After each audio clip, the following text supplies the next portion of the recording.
Digamos, por empezar, que bueno, los papas, como señores temporales, no solo ya como líderes espirituales, sino como señores temporales, es decir, como jefes políticos, han tenido acuñaciones desde la época de Carlomagno, concretamente desde la época de Adrián I, que es un contemporáneo de Carlomagno, básicamente, reinó del 772 al 795.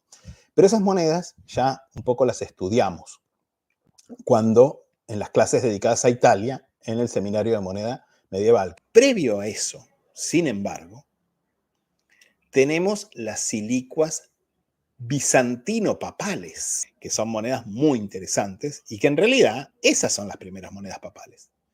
Pero son de la época de Justiniano II, o sea, son del siglo VII, concretamente. O sea, son muy antiguas. Pero son silicuas fraccionarias que tienen el retrato del emperador bizantino y el monograma del Papa, concretamente. Son rarísimas. La mayoría provienen de un solo tesoro o hallazgo que se hizo cerca de Roma. Están acuñadas en Roma. Y son moneditas de plata, creo incluso de plata bastante baja dentro de lo que es. O sea, no son de plata fina, digamos. Y son silicuas fraccionarias muy chiquititas. Suelen estar destruidas, además. Es muy difícil identificarlas y eso. Tienen el monograma del Papa, la típica cosa que uno sueña con encontrarse con en un lote de chatarra, ¿no? Una silicua bizantino-papal. O sea, son carísimas, por supuesto, porque hay mucha gente que colecciona monedas papales, muchísima, y estas son las primeras monedas papales. Una subasta, creo que la primera o segunda subasta que hizo Numismática Ars Clásica en los años 90, que se llamaban subasta ABC, bueno, donde se subastó una colección de monedas de silicuas bizantino-papales. Y no, destruidas, rotas, muy porosas, son monedas, pero hiper raras, súper importantes además, ¿no? Imagínense con la gente que hay colección de monedas del Vaticano y del papado, y de monedas papales en general, ¿no? Hay hasta catálogos que se editan seguido, ¿no? Como el de Berman, que es catálogos populares, ¿no? Con precios, todo, ¿no? Obviamente que mucha gente colecciona monedas papales y la demanda es casi infinita y el suministro es ridículo. Y a lo largo de la Edad Media, durante muchos reinados, durante toda la temprana Edad Media, desde esa época, prácticamente durante la mayor parte de la temprana Edad Media, siglos 8, 9, bueno, fines del siglo 8, siglo 9 y siglo 10, los papas acuñaron moneda, algunas son muy hermosas, con la imagen de San Pedro, ¿no? Etcétera, etcétera. Y más adelante, después, bueno, hubo un periodo en el cual la Ceca de Roma estaba controlada por el Senado romano, concretamente, que era el gobierno de la ciudad. Pero básicamente era un gobierno delegado del Papa. Básicamente el poder temporal en toda esa zona la tenía el Papa, concretamente, ¿no? Y después, obviamente, que los papas, sobre todo a partir de la vuelta de Aviñón, los papas empiezan acuñando sus monedas definitivas, digamos, de la Baja Edad Media hasta el presente, no en Roma, sino en Aviñón. Y de hecho, no precisamente en Aviñón, sino en una pequeña población. Luego compran la ciudad de Aviñón y ahí empiezan a acuñar en la Ceca de Aviñón, que va a acuñar hasta bien entrado el siglo XVII, y de hecho, hasta la unificación monetaria, prácticamente las reformas de Luis XIV. Y luego, bueno, ustedes saben que durante la Revolución Francesa, los revolucionarios franceses se van a apoderar de Aviñón y básicamente el papado va a perder el control de Aviñón, que era territorio papal, al igual que lo era buena parte de Italia. Y luego, obviamente, que en Italia los estados pontificios, los distintos estados pontificios, posesiones del Papa, posesiones temporales, aclaremos esto, ¿no? No quiere decir que estas ciudades o estas posesiones acuñaran en honor al Papa como líder religioso. No, acuñaban a nombre de los papas como líder político, como jefe político, digamos, como jefe de Estado, básicamente. ¿Qué Estado? El Estado pontificio.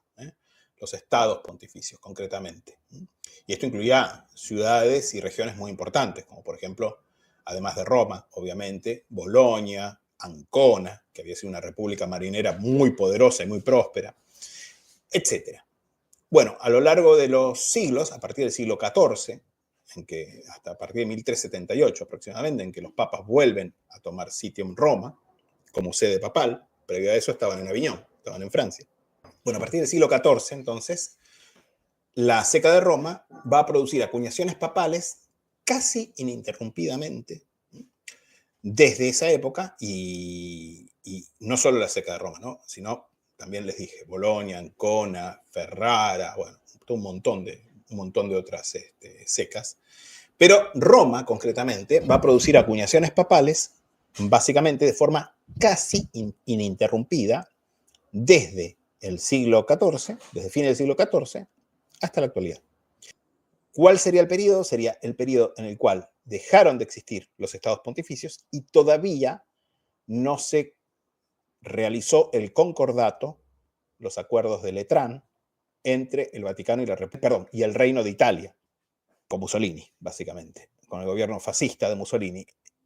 Cuando se celebra los acuerdos entre el Vaticano y el Reino de Italia, el Papa vuelve a tener poder secular, o sea, poder territorial. Vuelve a ser un jefe de Estado con un territorio, básicamente. Con lo cual, básicamente, demanda, en principio, por una cuestión de soberanía política, la reintroducción de una moneda papal. Ese Estado, ese nuevo Estado, va a ser el Estado de la Ciudad del Vaticano. Diferencia con los estados papales, básicamente, que yo les me refería antes. Cuando los italianos, en 1870, entran en Roma, básicamente se anexan los estados papales y entran en Roma y declaran Roma capital de Italia, básicamente. El Papa se encierra en el Palacio Vaticano y no sale más. Va a seguir siendo el líder espiritual de todos los católicos, va a excomulgar a los reyes de Italia, por cierto. Todos los reyes reinaron excomulgados hasta, justamente, después fueron desexcomulgados retroactivamente, por cierto, pero ya murieron excomulgados. Así que, bueno, habrán quedado en el purgatorio hasta que, bueno, les mandaron la notificación de que ya podían subir al cielo, básicamente, cuando se hizo el concordato. Y la moneda, en verdad, la moneda de la Ciudad del Vaticano, del Estado de la Ciudad del Vaticano, fue la lira vaticana, pero básicamente en paridad con la lira italiana, y al punto que no hay emisión de billetes ni nada. Y luego, obviamente, cuando la República Italiana reemplazó la lira por el euro, el Vaticano pasó a ser uno de los estados asociados al euro, pero no miembro.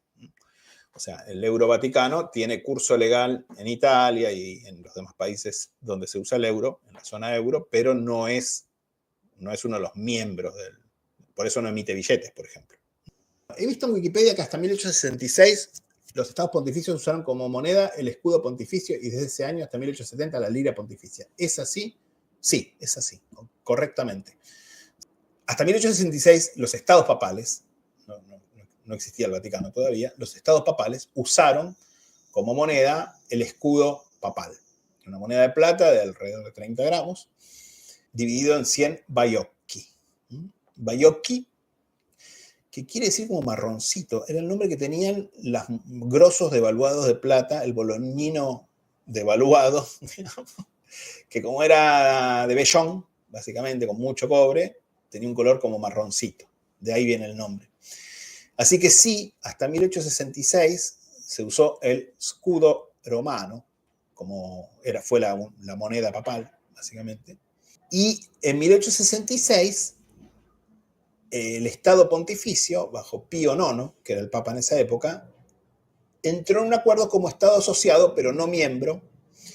Pero España también es un Estado asociado, por ejemplo, Estado asociado de la Unión Monetaria Latina. Y ahí reemplazó el escudo romano, el escudo papal, por la lira pontificia. La lira pontificia era lo mismo que el franco, básicamente, que el franco de la Unión Monetaria Latina. En el 64, básicamente, Francia adopta el virtual patrón oro temporariamente. Es la época del bimetalismo cojo.